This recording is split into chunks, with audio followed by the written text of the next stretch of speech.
దేవా, యేసు ప్రభు నాను మీకు వందనాలు చెల్లిస్తా ఉన్నాం. ఈ సమయంలో తండ్రి మిమ్మల్ని స్తుతించే బాధ్యతను కనపరిచే బాధ్యతను మాకు అనుగ్రహించిన స్తోత్రాలు ప్రభా. మీ ఘనమైన నామం బట్టి వందనాలు చెల్లిస్తా ఉన్నాం ప్రభా. నిత్య జీవమైన మా ప్రభా, నిత్య రక్షణ మా తండ్రి, మీకు కృతజ్ఞతాస్తుతులను చెల్లిస్తా ఉన్నాం. దేవుని మాటలు మానవుడికి ఎంతో అవసరం, మానవుడి జీవితానికి ఎంతో అవసరమై ఉన్నందుకు స్తోత్రాలు.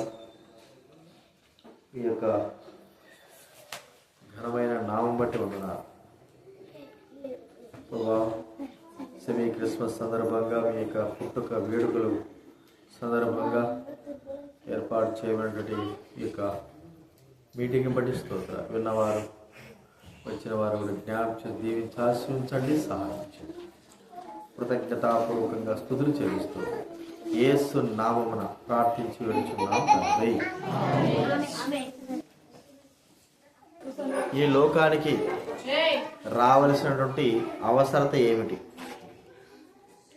ఆయనను ఎందు నిమిత్తమై ఈ లోకానికి వచ్చాడు అనేది దైవ గ్రంథంలోనే వ్రాయబడి ఉన్నది.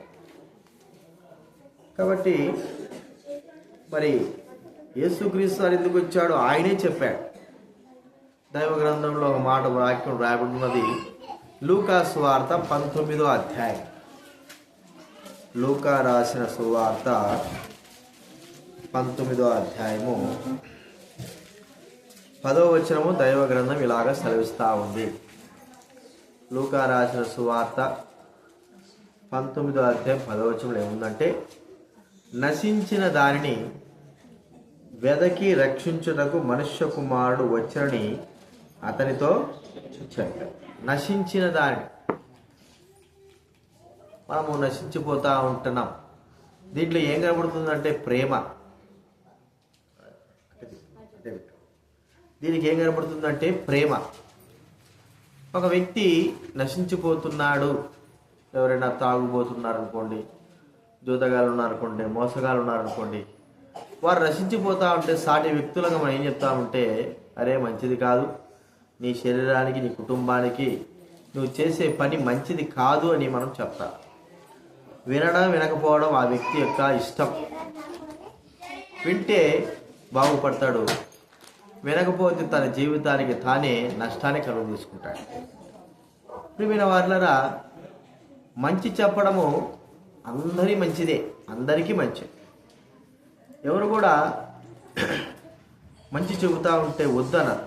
చూడండి, బస్సులో మనం వెళ్తూ ఉంటాం, బయట చిన్నపిల్లలు కానీ ఎవరైనా బయట చేతులు పెట్టి బస్సులో ప్రయాణం చేస్తూ ఉంటే వారికి ప్రమాదం ఎదురవుతుందని మనము సెలవిస్తాం. ప్రమాదం ఎదురవుతుంది కాబట్టి మరి చేతులు తీయండి అని మనం చెప్తాం. వారి మీద ప్రేమ ఉండి వారు మంచిగా ఉండాలని కోరుకుంటూ మనం వారికి క్షేమం కొరకై మంచి మాటలు చెప్తాం. ఒకవేళ వినకపోతే అది వారి దురదృష్టం. ప్రియమైన వారులారా, దేవుడు ప్రేమ కలిగిన వాడై, ప్రేమ స్వరూపి అయి ఈ లోకంలో రావడానికి గల కారణం ఏమిటంటే, నశించినటువంటి మానవులను వెదకి రక్షించడానికి వచ్చాడు. ఎలాగ నశించిపోతున్నాడు? నశించిపోవడం అంటే అర్థం ఏంటంటే, మనం అనుకుంటాము అదొక రీతిగా ఆ వ్యక్తి పాడైపోతున్నాడు, తన జీవితాన్ని పాడు చేసుకుంటున్నాడు, తాను తెలిసి పాప ఊబిలో లేకపోతే మత్తులో లేకపోతే దుర్మార్గతలో లేకపోతే వెళ్తున్నాడని మనకు తెలుస్తూ ఉంటుంది. తెలిసి పాడు చేసుకుంటున్నాడని ప్రేమ కలిగి హెచ్చరిస్తా. ప్రియమైన వాళ్ళరా, అలాగా ప్రజలైన వారందరూ కూడా నశించిపోతున్నారు అంటే అర్థం ఏమిటంటే, పాపమునకు లోనై ఉన్నారు, పాపపు బానిసత్వంలో ఉన్నారు. దీన్ని నశించిపోవడం అంటారు. అంటే పాపం జరిగిస్తున్నారు. పైకి బాగానే ఉంటారు కానీ వారు చేసేటువంటి పాపపు పనుల ద్వారా వారు ఎంతో నష్టపడతారు. ఇవి మనకు తెలిసి మనం ఏం చేస్తామంటే, కొంతమంది చెబుతారు, కొంతమంది చెప్పరు. అయితే దేవుడు నశించిపోయే ప్రతి ఒక్కరిని కూడా రక్షించడానికి ఈ లోకానికి వచ్చాడు. ఇదే అధ్యాయంలో లూకాసు వార్త 19వ అధ్యాయంలో ఒక వ్యక్తి నశించి నాశనానికి వెళ్ళేటువంటి దారిలో ఉన్నాడు. ఆ వ్యక్తి పేరు జక్కయ్య. ప్రియమైన వారలారా, ఈ జక్కయ్య మరి తన జీవితంలో తెలిసి దుర్మార్గపు క్రియలు, పాపపు క్రియలు, ప్రజలను బాధించేవాడు. అంటే ఈ వ్యక్తి చేసేటువంటి వ్యాపారం యొక్క ఉద్యోగం ఏమిటంటే ఆ పన్ను వసూలు చేసేవాడు, ట్యాక్స్ కలెక్టర్. అక్కడక్కడ షాపుల దగ్గర కానీ లేకపోతే ఏదైనా కూరగాయలు అమ్ముకునే వాళ్ళ దగ్గర కానీ పన్ను వసూలు చేస్తారు. 10 రూపాయలు 20 రూపాయలు ఇవ్వాలి మీరు ఇక్కడ వ్యాపారం చేసేదానికి అనుమతి కొరకై. ప్రియమైన వాళ్ళ అలాగా ఆ దేశంలో, ఎరుకో అనేటువంటి దేశంలో మరి అనేకమైన వారు ఆ పట్టణంలో వ్యాపారం చేయడానికి వచ్చే వారందరి దగ్గర కూడా ఈ యొక్క జక్కయ్య అనేటువంటి వ్యక్తి పన్నులు వసూలు చేస్తున్నాడు. అయితే న్యాయపరమైనటువంటి విధానంలో తాను జరిగించలేం లేదు. ఆ వ్యక్తి ఎలాగా ఉన్నాడంటే అందరినీ బాధ పెట్టేవాడుగా. ప్రియమైన వాళ్ళరా, అందరికీ బాధలు కలగజేసేవాడుగా ఉంటున్నారు. ప్రజలందరూ కూడా ఆ వ్యక్తికి ఏం పేరు పెట్టారంటే పాపాత్ముడు. పేరేమో జక్కయ్య అనే పేరు ఉంది, కానీ ప్రజల దృష్టిలో పాపాత్ముడు, దుర్మార్గుడు, మోసగాడు, బాధపరిచేవాడు, అతని వల్ల అనేకమైన వారు బాధపడ్డారు. ప్రియమైన వారులరా, అలాంటి వ్యక్తి జక్కయ్య ఆ ఇరుకో పట్టణంలో ఉన్నాడు. తన జీవితము ఏ మార్గంలో వెళ్తుందంటే నిత్య నాశనపు మార్గం అంటారు. అనగా ఈ మార్గము తనకు తెలిసి మనకు తెలిసి బురదగుంట్ల పడం, తెలిసి ముళ్ళు తొక్కం, తెలిసి అపాయంలో చిక్కుకోవడానికి ఇష్టపడం, తెలిసి మనము మరి పాపపు మార్గం నడుచుకోం. ప్రియమైన వారిలో అయితే ఈ వ్యక్తి తెలిసే పాపపు మార్గంలో, మోసపు మార్గంలో, దుర్మార్గపు మార్గంలో, అందరినీ బాధ పెట్టే మార్గంలో నడిచేవాడుగా ఉంటున్నాడు. ఈ దినాల్లో చాలామంది తెలిసి పాపపు మార్గం నడుస్తూ ఉంటారు. దాని యొక్క ఆ పర్యవసారం ఎంత మరి కఠినమైనదో ఎవరు కూడా గ్రహించలేరు. అనగా ఒక తప్పుకి ఈ భూలోకంలో ఎంత కఠినమైనటువంటి మరి కార్యం ఉంది. ఒక హత్య చేశాడు అనుకోండి, ఏదైనా ఒక దొంగతనం చేశాడు, మరి చట్టము వదిలిపెట్టదు, శిక్షించి అతనికి శిక్ష విధించి, ఒకవేళ తను చేసిన తప్పులు క్షమించచ్చేమో కానీ శిక్ష మాత్రం తన కడుపు మరి వేస్తాడు. మరి ఈ జక్కయ్య అనేటువంటి వ్యక్తి తన పాపములో ఉండి ఈ లోకంలో ఎన్నో దినాలుగా ఎంతో మందిని బాధ పెట్టిన వాడుగా ఉన్నాడు. చూడండి, యేసుక్రీస్తు వారు ప్రేమ కలిగిన వాడు. ప్రజలైన వారు ఎలాగున్నారంటే ఈ వ్యక్తి నశించిపోతే బాగుండు, ఈ వ్యక్తి మరి దూరం అయితే బాగుండు, ఈ వ్యక్తికి ఏదో ఒక అనారోగ్యం వస్తే బాగుండు, ఈ జక్కయ్య అనే వ్యక్తికి ఇంతమందిని బాధించాడు, నాశనం అయిపోతే బాగుండనే వారే. కానీ ఆ వ్యక్తి తన జీవితం మార్చుకొని మంచిగా బ్రతికి తన జీవితంలో మంచివాడుగా జీవించాలని కోరుకునేవారు చాలా తక్కువ. ప్రియమైన వాళ్ళరా, ఎందుకు కోరుకోరంటే ఆ వ్యక్తి ఇతరులను అనేకమైన వారిని బాధించినాడు కాబట్టే. ఆ వ్యక్తి అంటే జక్కయ్య అంటే అందరికీ కోపము, మరి ఆ వ్యక్తి అంటే బాధ. ప్రియమైన వాళ్ళరా, మనుష్యులు మానవుని వదిలిపెట్టచ్చేమో కానీ దేవుడు మాత్రం మనుష్యుని వదిలిపెట్టడు. మనుషులు ఏ స్థితిలో ఉన్నా ఒక్కోసారి సాటి వ్యక్తి దూరం అయిపోవచ్చేమో కానీ, ప్రేమ చూపకపోవచ్చేమో కానీ పరలోకపు తండ్రి ప్రేమను చూపేవాడు. అందుకే దేవునికి ఒక చక్కటి పేరు ఏమిటంటే ప్రేమ స్వరూపి, ప్రేమ కలిగిన వాడు అని అర్థం. చూడండి, దైవ గ్రంథంలో ఒక మాట ఉంది. మొదటి యోహాను రాసిన పత్రిక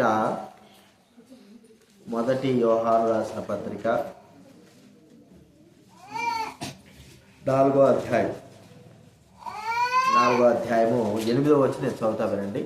మొదటి యోహాను రాసిన పత్రిక 4వ అధ్యాయం 8వ వచనంలో, దేవుడు ప్రేమ స్వరూపి, ప్రేమ లేనివాడు దేవుని ఎరుగడు. ఎవరండి? ప్రేమ స్వరూపి, ప్రేమకు చిహ్నం, ప్రేమ చిహ్నము ఆయన వ్యక్తి ప్రభువైన యేసుక్రీస్తు.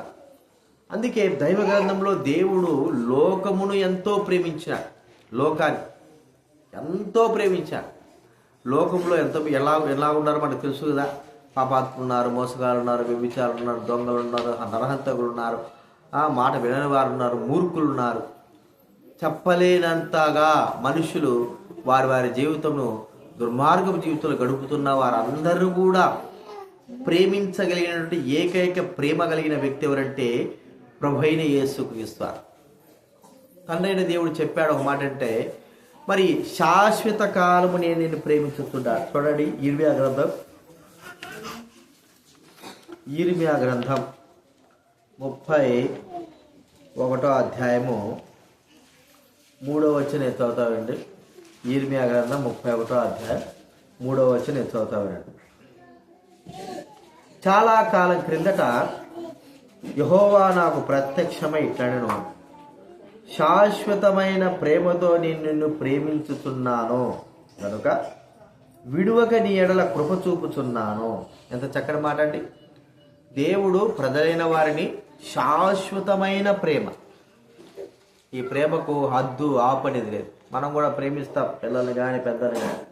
అయితే ఒక హద్దు అనేది ఉంటుంది, మనకు ఒక సహనం అనేది ఉంటుంది. ఆ సహనం వరకు మనం ఓర్చుకోగలం. అయితే సహనము దాటిన తర్వాత మన ఓర్పు చెలించిపోయి ఆ వ్యక్తులపైన కోపంని, రౌద్రాన్ని చూపిస్తాం. ఎందుకంటే ఆ యొక్క మరి ఆ సహనము కోల్పోయిన వారంగా ఉంటాం. పాపం అధికమైనప్పుడు సహనాన్ని కోల్పోతాం. అయితే ప్రభువైన దేవుడు భూలోకంలో ఉన్న వారందరూ కూడా అనేకములు రీతులుగా పాపమును చేస్తూ పాపమునకు దగ్గరవుతూ వారి జీవితంలో దేవునికి బాధను కలిగిస్తూ ఉంటుంటే దేవుడు ప్రేమయ్యి వారిని క్షమించిన వాడు, వారిని చూసేవాడుగా, ప్రేమించేవాడుగా ఉన్నాడు. ఈ ప్రేమ ఎలాగ ఉంది? దైవ గ్రంథం మనం చెప్పే మాట ఏంటంటే, బయట చదువుకున్నాం కదా, దేవుడు లోకాన్ని ఎంతో ప్రేమించాడు. ప్రేమించి లోకంలో ఉన్న ప్రజలందరి కొరకై అందరూ నశించిపోకోకుండా, పాపమును బట్టి నశించిపోకుండా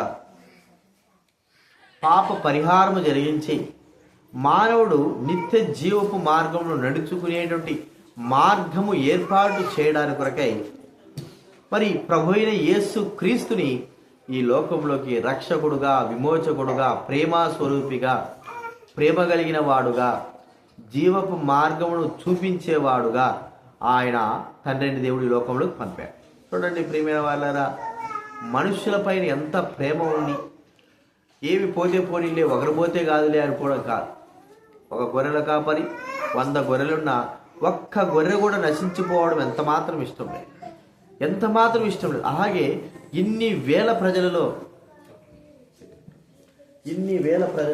మనం చూస్తూ ఉంటే,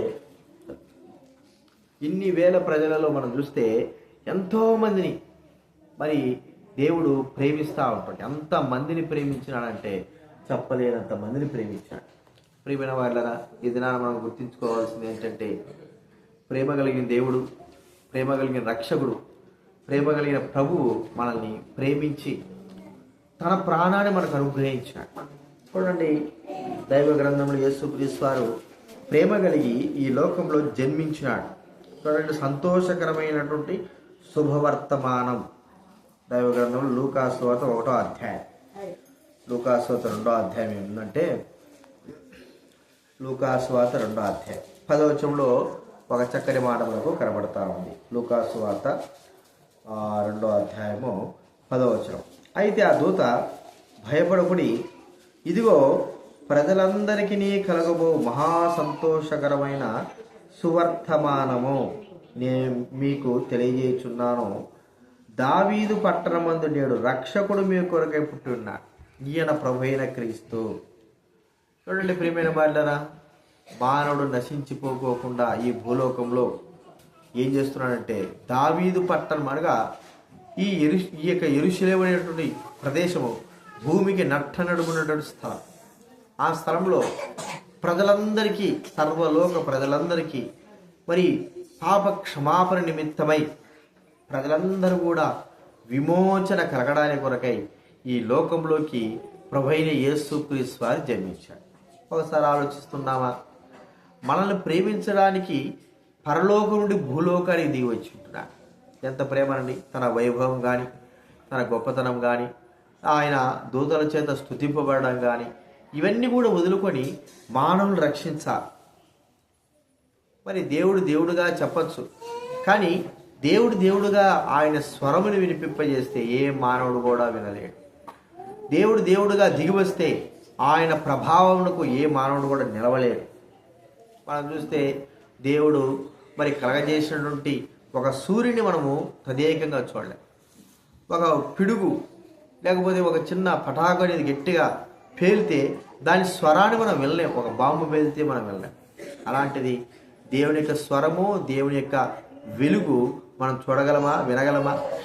అందుకే దేవుడు ఏం చేశాడంటే మనల్ని ప్రేమించి మానవుడికి సరైన మార్గము చెప్పడానికి కొరకై మనుషునిగానే వచ్చాడు.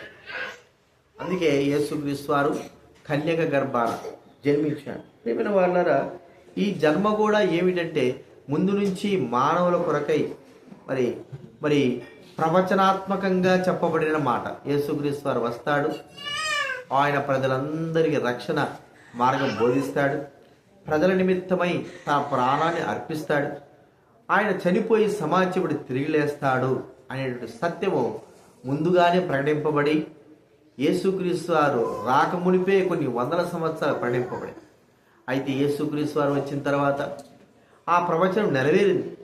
ప్రియమైన వాళ్ళరా, యేసుక్రీస్తు వారు ప్రేమ కలిగి ఈ లోకంలో ప్రజల దగ్గరకు వచ్చి తన ప్రేమ కలిగినటువంటి వాక్కులన్నీ కూడా వివరిస్తూ వచ్చాడు. ప్రేమ కలిగిన వాడు, ప్రేమ స్వరూపి, ప్రజలను మరి విడువని వాడు, ప్రజలంటే ప్రేమ కలిగిన వాడు, మనమందరం అంటే ప్రేమ కలిగి మనమందరము నశించి నాశనానికి వెళ్ళేటువంటి మార్గంలోకి వెళ్ళకోకుండా మానవునిక పాపముని విడిపించడానికి కొరకై ఈ లోకంలోకి వచ్చినాడు. ప్రియమైన వాళ్ళరా, దైవ గ్రంథం ఏమిటంటే ఒక్కసారిగా మానవుల పాపాలన్నీ కూడా విడుదల పొందాలంటే ఎలాగా, ఏ విధానంలో అది జరగగలదు? మనం ఆలోచిస్తే బైబిల్ గ్రంథం చెప్పే మాట ఏంటంటే ఒక్క వ్యక్తి తన ప్రాణాన్ని అర్పిస్తే అందరూ కూడా రక్షింపబడతారు. ప్రాణం అర్పించేటువంటి వ్యక్తి, ప్రజల పక్షాన ప్రాణం అర్పించే వ్యక్తి పరిశుద్ధుడు, నీతిమంతుడై ఉండాలి. ప్రియమైన వాళ్ళరా, ఆ పరిశుద్ధుడు, నీతిమంతుడైన వ్యక్తి యొక్క రక్తము ద్వారా సర్వలోక ప్రజలందరూ కూడా పవిత్రపరచబడగలరు. ఈ లోకంలో కోడి రక్తము, మేక రక్తము, ఇంకా పశువుల రక్తాలు కాదు, ఈ లోకంలో ఉన్న పశువుల రక్తాలు కాదు, కానీ లోకంలో ఏ వ్యక్తి అయితే పరిశుద్ధుడుగా ఉండగలుగుతాడో, ఉంటున్నాడో ఆ వ్యక్తి యొక్క రక్తము ద్వారా మానవుడు క్షమాపణ పొందగలడు. ప్రియమైన వాళ్ళ బైబిల్ గ్రంథం చెప్పే మాట ఏంటంటే ఏ భేదము లేదు. చూడండి, రోమ రాసిన పత్రిక 6వ అధ్యాయం, రోమీలకు రాసిన పత్రిక 3వ అధ్యాయం 23వ వచనం. రోమ రాసిన పత్రిక 3వ అధ్యాయం 23వ వచనం నేను చదువుతా వినండి. రోమీలకు రాసిన పత్రిక 3:23. ఏ భేదమును లేదు, అందరూ పాపము చేసి దేవుడు అనుగ్రహించు మహిమను పోవచ్చున్నారు. చూడండి, ఏ భేదం లేదు, అందరూ పాపం చేసి ఉంటున్నారు. ఇప్పుడు అందరి కొరకై ఒక పరిశుద్ధుడైన వ్యక్తి తన ప్రాణాన్ని త్యాగముగా చెయ్యాలి. ప్రియమైన వాళ్ళరా, మన ప్రాణాలు మనము కాపాడుకోగలుగుతున్నామే కానీ మనం ఇతరుల కొరకే ప్రాణం అర్పించేంతటి వాళ్ళం కాం. ఎందుకంటే మన ప్రాణం మనకు తీపి. మరి ఒక వ్యక్తి కొరకు ఎవరైనా ప్రాణం అర్పించగలరేమో కానీ బైబిల్ గ్రంథంలో అదే మాట వ్రాయబడేది. రోమ రాసిన పత్రికలో మాట చూడండి, రోమీలకు రాసిన పత్రిక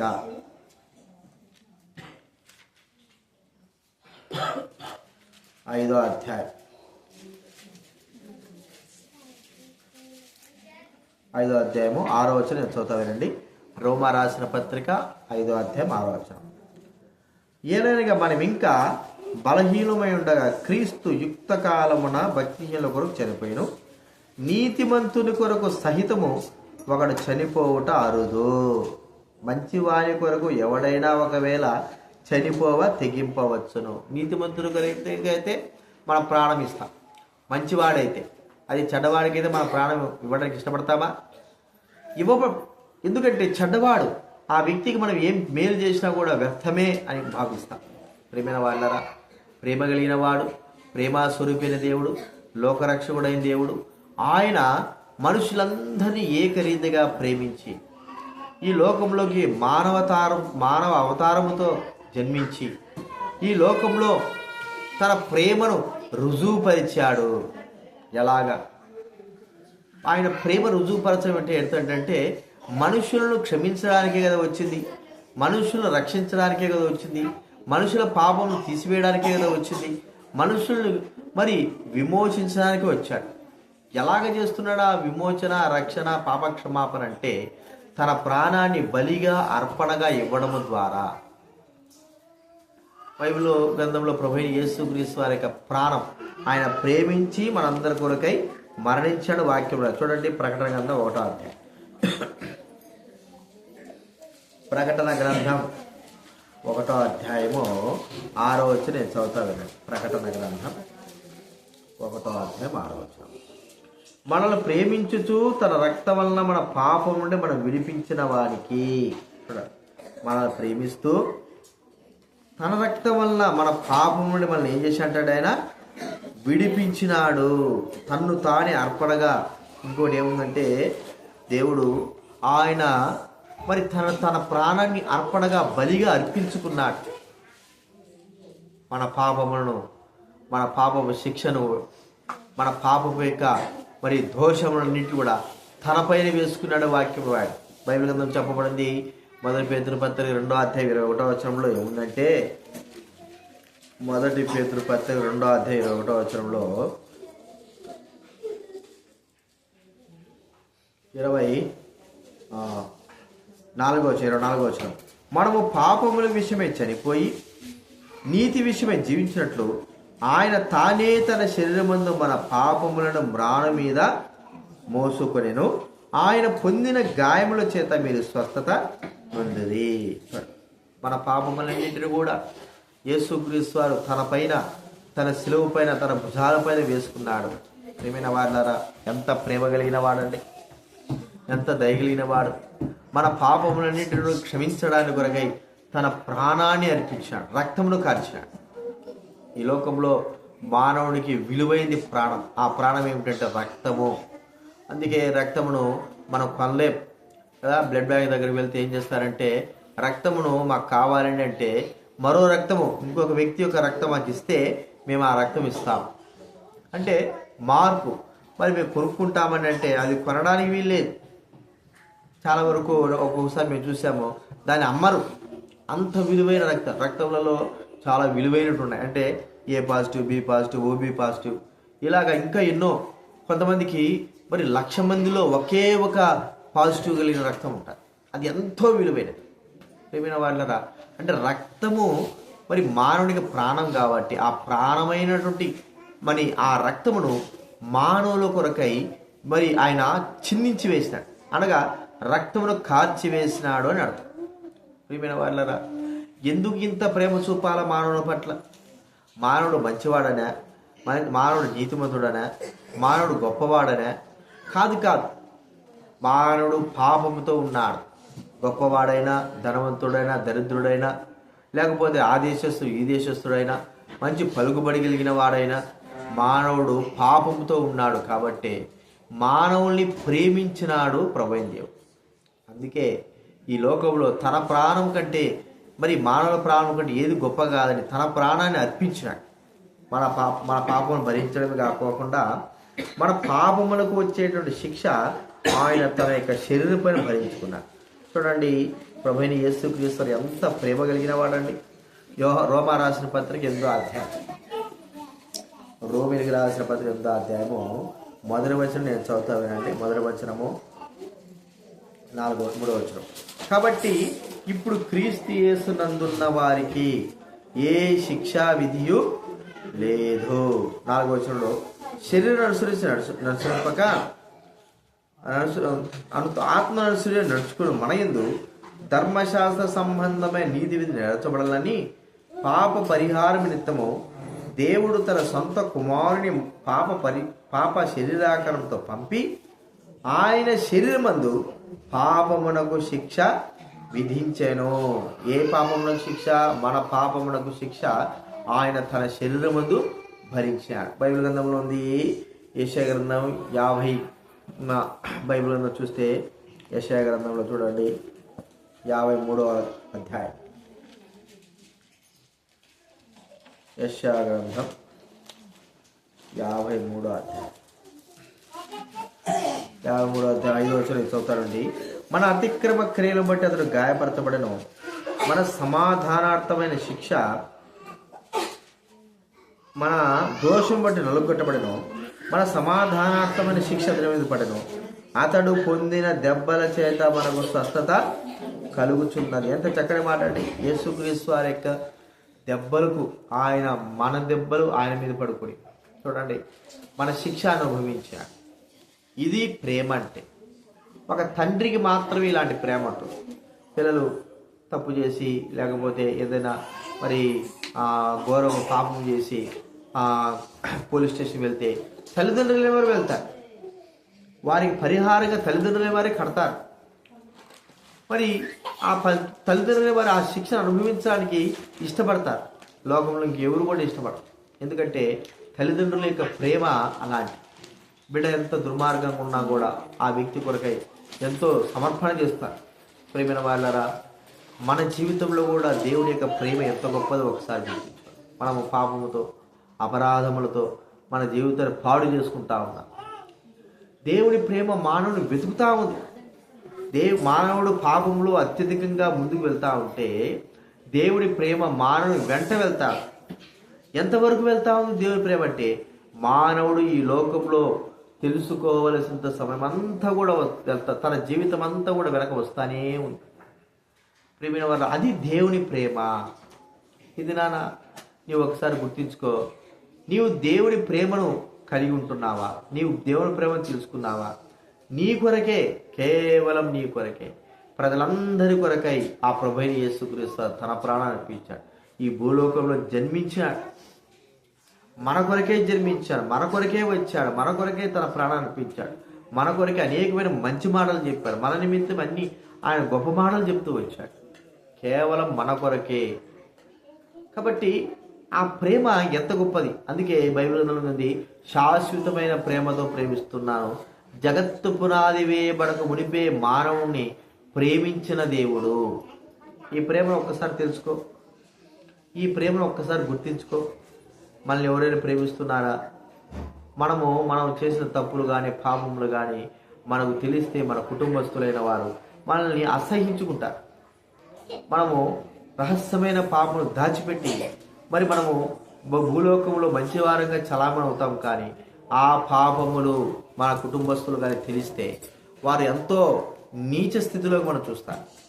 ప్రియమైన వాళ్ళ ఇంత జరుగుతున్నప్పుడు కూడా దేవుడు మనిషిని ప్రేమిస్తున్నాడు అన్నది వాస్తవం. అనగా తన ప్రేమను మన పట్ల చూపుతా ఉంటున్నాడు. ప్రియమైన వాళ్ళ ఈ యొక్క రాత్రికాల సమయంలో యేసుక్రీస్తు వారు అందుకే జన్మించాడు.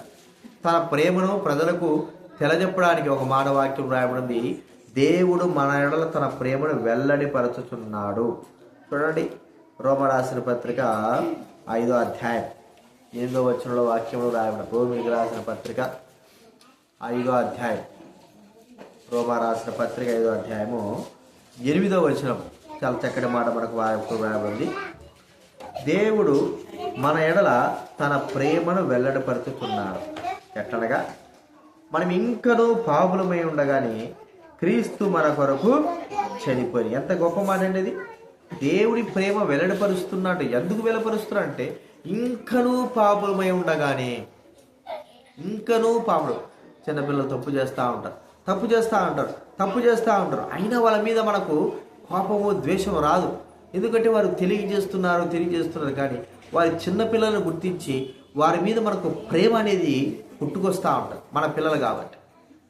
ప్రియమైన వాళ్ళరా, అయితే సరిచేసే బాధ్యత కూడా ఉంది.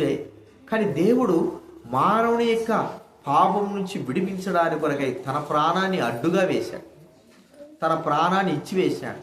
ఎంత ప్రేమ లేకపోతే మానవుని కొరకై తన ప్రాణాన్ని అర్పిస్తాడు. ఈ యొక్క రాత్రికాల సమయంలో ప్రేమ స్వరూపి ప్రభువైన యేసుక్రీస్తు అని నేను పిలుస్తున్నాడు. ఆయన ప్రేమ నీకు చూపించాడు.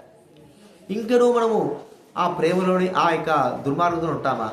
ప్రభువైన యేసుక్రీస్తు వారు జక్కయ్యకు తన ప్రేమను చూపించాడు. ఎలాగంటే, జక్కయ్య, నేను నీ ఇంట్లోకి వస్తాను, నీ మురికి ఇంట్లోకి వస్తాను, నీ పాపం ఇంట్లోకి వస్తాను, నీ దుర్మార్గత ఇంట్లోకి వస్తాను, నిన్ను బాగు చేస్తాను, నీ జీవితాన్ని బాగు చేస్తాను, నేను నీ ఇంట్లోకి వస్తాను అన్నప్పుడు వెంటనే జక్కయ్య దేవుడి ప్రేమను గుర్తించాడు. అరే, నా ఇంట్లోకి ఎవరు రారే, నన్ను ఎవరు ప్రేమించరే, నేనంటే ద్వేషిస్తున్నారే, నేనంటే దూరంగా ఉంటున్నారే, నాకు మరి పాపాత్ముడని పేరు పెట్టారే, అయితే ఈయన ఎంత గొప్పవాడు, నన్ను ప్రేమించి నా ఇంటికి వస్తా అంటున్నాడు, దుర్మార్గుడే నా ఇంటికి ఆయన వస్తానడం అనేది చాలా ఆశ్చర్యకరం. ప్రియమైన వాళ్ళరా, జక్కయ్య దేవుడి ప్రేమను గుర్తించాడు. గుర్తించడమే కాకోకుండా తన ఇంటిలోకి యేసుక్రీస్తు వారు ఆహ్వానించాడు. ఇంటిలోకే కాదు, భౌతిక సంబంధం ఇంట్లో కాదు, తన హృదయంలోకి ఆహ్వానించాడు. ఎంత గొప్ప ఆశ్చర్యం జరిగిందంటే ప్రియమైన వాళ్ళరా, మనం కని విని ఎరుగము. ఇంత గొప్ప ఆశ్చర్యమా? ఒక దొంగ మరి తాను మార్చబడగలడా? ఒక వ్యభిచారి తన జీవితం మార్చబడగలదా? ఒక మోసగాడు తను మార్చుకోగలడా? తన జీవితాన్ని మార్చుకోలేడు. ఎంతమంది ఎన్ని విధాలుగా మంచి మాటలు చెప్తున్నా కూడా దొంగ చేసేవాడు దొంగతనం చేస్తుంటాడు, మోసం చేసేవాడు మోసం చేస్తుంటాడు, వ్యభిచారం చేసేవాడు వ్యభిచారం చేస్తుంటాడు, త్రాగుబోతుడు త్రాగుదవుతుంటాడు. కానీ మంచి మాటలు వినడం వరకే కానీ గ్రహించలేరు. అయితే జక్కయ్య దేవుని ప్రేమను గ్రహించాడండి. అరే, నన్ను ఎవరు ప్రేమించరు, ఈయన ప్రేమించినాడు. నా ఇంటికి ఎవరు రారు, ఈయన వచ్చాడు, యేసుప్రభు వచ్చాడు. అంటే నా మీద ఎంత ప్రేమ ఉంది ఈయన కానీ గుర్తించాడు. ఆ ప్రేమ, దేవుని యొక్క ప్రేమ తన హృదయంలో ఒక గొప్ప కార్యం చేసిందంటే తన పాపం నుండి విడుదల పొందాడు. పాపం యొక్క ఆలోచన నుండి, పాపం చెయ్యాలని దాని నుండి విడుదల పొందాడు. జక్కయ్య చెప్పిన మాట ఏంటంటే, ప్రభువా, నేను అన్యాయంగా ఎవరి దగ్గర తీసుకుంటే నాలుగంతలు ఇస్తాను, నా ఆస్తులు అంతా ఇచ్చేస్తాను, నా జీవితం మార్చబడింది, నువ్వు నా ఇంట్లోకి వచ్చావు, నువ్వు నన్ను ప్రేమ కలిగి నా ఇంట్లోకి వచ్చావు, నన్ను అసహించుకునేవారే కానీ ప్రేమించేవారు ఎవరు లేరు, నీ ప్రేమ నాకు ఎంతో గొప్పది ప్రభువా అని యేసు ప్రభు వారిని తన హృదయంలోకి ఆహ్వానించాడు, తన ఇంట్లోకి ఆహ్వానించాడు. ప్రేమైన వారినరా, యేసుక్రీస్తు వారు పాపులను ప్రేమించడానికి వచ్చిన ప్రేమ స్వరూపి. ఎంతటి ఘోర పాపాత్ములైనా ప్రేమిస్తాడు. మనకంటూ సహనం ఉంది, కానీ యేసు ప్రభు వారికి ఎంత గొప్ప సహనం కలిగిన వాడంటే, ఎంత దీర్ఘశాంతం కలిగిన వాడంటే, ఎవ్వరు కూడా నశించిపోవడం ఆయనకి ఎంత మాత్రం ఇష్టం లేదు. ప్రతి వ్యక్తి తన జీవితాన్ని పరిపూర్ణంగా మరి మార్చుకోవాలా, పరిపూర్ణంగా మార్చబడి పాపం నుంచి విడుదల పొందాలని. అందుకే తనను తాను అర్పించుకుని ప్రాణం అర్పించి సమాధి చేయబడి తిరిగి మూడో దినాన సజీవుడే వేసుకుంటున్నాడు. ఈ రాత్రి కాల సమయంలో ఒకసారి గుర్తించుకో, నీ పాపములు నువ్వు విడుదల పొందావా? నీ పాపములు మరి నువ్వు విడుదల పొందావా? నువ్వు ఒక లేకపోతే నీ పాపములు ఒక దినాన్ని ఏం చేస్తాయంటే మనల్ని పట్టుకుంటాయి. ప్రియమైన వాళ్ళరా, ఆ పట్టుకున్న పాపములు ఏం చేస్తాయంటే నిత్య నరకపు మార్గం నడిపిస్తాయి. జీవ మార్గం కాదు, నరకపు మార్గం. ప్రియమైన వాళ్ళరా, పాపం నుండి విడిపించడానికే మనల్ని ప్రేమించిన ఆ ప్రభు ఈ లోకానికి వచ్చాడు. ఇలాగ ఎంతోమంది ఎన్నో రీతులుగా వారు తమ జీవితంలో మరి పాపం నుండి విడుదల పొందిన వారుగా ఉంటున్నారు. మాకు తెలిసినటువంటి ఒక రాజకీయవేత్త మైకేల్ బాబు అని, మరి ఆయన జమ్మలమడుగు కడప జిల్లాలో ఎంతో ఫ్యాక్షనిస్ట్గా జీవించేవారు. బాంబుల చేత, కత్తుల చేత మరి అనేకమైన వారి జీవితాలు నాశనం చేస్తూ వచ్చాడు. ఒక దినాన తన జీవితంతో దేవుడు మాట్లాడాడు. నువ్వు ఇంత దుర్మార్గంగా ప్రవర్తిస్తుంటున్నావు, నీ ఆత్మ విషయమై, నీ ప్రాణ విషయమై ఏమి సమాధానం చెబుతావు అన్నప్పుడు ప్రియమైన వాళ్ళరా, దేవుడు తన హృదయంలో కార్యం చేశాడు. మరి అంత దుర్మార్గుడైన వ్యక్తి తన దుర్మార్గతను అంతా కూడా వదిలేసుకున్నాడు. ప్రభు దగ్గర క్షమాపణ కోరుకున్నాడు. ప్రభా, నన్ను క్షమించు నాయన, నేను ఇంత దుర్మార్గుడైతే నన్ను ఎవరు ప్రేమించరు, అందరూ భయపడుతున్నారు కానీ నన్ను ప్రేమించడం లేదు, అందరూ భయపడి నాకు దూరమైపోతున్నారు కానీ నన్ను ప్రేమించి నా దగ్గర రావడం లేదు. ఇది నా పాపమును చూపించావు, నా జీవితాన్ని చూపించావు, నా జీవితంలో మరి జరగబోయే నా జీవితం యొక్క మరి ఆ కార్యములు చూపించావు ప్రభా అని ఆ మైకేల్ బాబు గారు ఎమ్మెల్యే, మరి ప్రియమైన వాళ్ళ 1992 ఆ సందర్భంలో ఆయన జమ్మడుగులో మరి గెలిచిన వాడుగా ఉన్నాడు. అలాంటి వ్యక్తిని మార్చాడు. ఎంతోమంది తమ జీవితాలను పరిపూర్ణంగా మార్చుకున్నారు. కేవలం ప్రభువైన యేసుక్రీస్తు వారు చూపిన ప్రేమ ఇది నీకు కూడా చూపిస్తాడు. ఆ ప్రేమ నువ్వు ప్రభు దగ్గరకు వస్తే, ప్రభువా నేను పాపిని, నా పాపములు క్షమించు అని అడగగలిగితే, ఎవరు ప్రేమించకపోయినా పర్వాలేదు కానీ దేవుడు ప్రేమిస్తున్నాడు. ఈ భూలోకంలో అందరూ ప్రేమించి దేవుడు ప్రేమించకపోతే వ్యర్థం మనిషి జీవితం. కాబట్టి ప్రియమైన వాళ్ళరా, అందరూ ప్రేమించి మరి దేవుడు ప్రేమించకపోతే ఆ జీవితం ఏమిటి? మనం చూస్తే లోకంలో ఉన్న వారందరూ ప్రేమిస్తారు. ఒక ఉదాహరణకి కుటుంబంలో తల్లిదండ్రులు ప్రేమించకపోతే మనకి ఎంత బాధ ఉంటుందండి. అలాగే లోకంలో ఉన్న వారందరూ ప్రేమించి దేవుడు ప్రేమించకపోతే మన జీవితం వ్యర్థం. అయితే లోకంలో ఉన్న అందరూ ఒకళ్ళు ద్వేషించినప్పటికీ మన పాపం బట్టి మనల్ని ప్రేమించే యేసు ప్రభు ఉన్నాడని ఒకసారి గుర్తించుకుంటే, ఆయన గుర్తించుకుందాం, ఆ ప్రేమ కలిగిన వాడు మనకున్నాడు. కాబట్టి ఇది నాన్న ఆ ప్రేమ కలిగిన వాడు ప్రభువైన యేసుక్రీస్తు నీ దగ్గరకు వస్తున్నాడు. ప్రభువా, పాపిని నేను క్షమించంటే ఆయన క్షమిస్తాడు, నిత్య జీవ మార్గం మనల్ని నడిపిస్తాడు. కాబట్టి ఆ ప్రభువైన యేసుని విశ్వాసం ఉంచు, నీవు నీ ఇంటి వారు గొప్ప రక్షణ పొందుతారు. ఆ ప్రేమను పొందాల్సిందిగా ప్రభువు నాన్న మీకు మనం చేస్తున్నాం. మీ నిమిత్తం మేము ప్రార్థిస్తాం. ప్రేమగల తండ్రి, పరిశుద్ధుడైన మా దేవ, యేసు ప్రభు నాన్న మీకు వందనాలు. ఈ సమయంలో ప్రభా, మీ ప్రేమను మేము తెలియజెప్తూ వచ్చాము. మనుషులందరూ ఈ లోకంలో మనుషులు ద్వేషించి దూరం పరిచినప్పటికీ కూడా మీరు ప్రేమించే దేవుడని దైవ గ్రంథంలో వ్రాయబడిన, మీ ప్రేమను చూపేవాడని దైవ గ్రంథంలో వ్రాయబడిన. కాబట్టి ప్రభు, ఆ ప్రేమను చూపించవలసి మేము వేడుకుంటున్నాం. జ్ఞానం చేసుకోండి, రక్షించండి, సహాయం చేయండి. ప్రభు, అందరినీ ఒకే రీతి ప్రేమిస్తున్నాం. అందుకే ఈ లోకంలో జన్మించిన మా పాపం కొరకు, అపరాధం కొరకు చనిపోయి సమాజం తిరిగి లేచిన ఈ ప్రేమను మేము గుర్తించే బిడ్డలంగా మమ్మల్ని చేయండి. ఎంతమంది అయితే విన్నారో వారు మీ ప్రేమను గుర్తించి మీకు తమ హృదయంలో చోటునిచ్చి ప్రభు మీ ఆశీర్వాదాలు పొందగలిగి బిడ్డలుగా రక్షించండి. పాప క్షమాపణతో నింపండి. మారు మనసు పాప క్షమాపణ మీరు దయచేయవలసి మీద వేడుకుంటున్నాం. సహాయం చేయండి. పరమ తండ్రి, మీకెంతో వందనాలు చెల్లిస్తూ ప్రభు కుటుంబాలు రక్షించవలసి మనం చేస్తూ విదాస్ రామదాస్ తన కుటుంబాన్ని రక్షించండి, కుటుంబంలో రక్షణాకార్యం జరిగించండి, జీవితం మార్చండి. ఇలాగా ఈ మైక్ శబ్దం ద్వారా ఎంతమంది తిన్నారు వారందరూ కూడా మీ ప్రేమను పొందగలిగి బిడ్డలుగా రక్షించండి. ప్రభు అందుగురికిలో నశించిన దాని వెతకి రక్షించడానికి ప్రేమ చూపడానికి వచ్చావు, ప్రేమ చూపావు, ఏ మానవుడు చూపలేదు.